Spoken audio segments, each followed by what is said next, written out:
PM किसान निधीचे पैसे जर तुमच्या खात्यामध्ये जमा झाले नसेल तर काय करावे, त्याची तक्रार नेमकं कशी आणि कुठे करायची याचीच माहिती आपण आजच्या या व्हिडिओतून जाणून घेणार आहोत।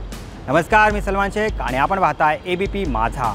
केंद्र सरकारकडून शेतकऱ्यांना वर्षाला 6,000 रुपयाची आर्थिक मदत केली जाते, पण अनेक शेतकऱ्यांच्या खात्यात PM किसानचा हप्ता जमा होण्यासाठी अडचण येतात। जर तुमच्या खात्यात PM किसानचे पैसे जमा होत नसेल तर तुम्ही बेनिफिशियरी लिस्टमध्ये आपलं नाव आहे की नाही ते चेक करा। बँक डिटेल्स, आधार नंबर हे बरोबर आहे की नाही ते तपासा। जर यात काही त्रुटी असतील तर PM किसानचा हप्ता येण्यास अडथळा येऊ शकतो।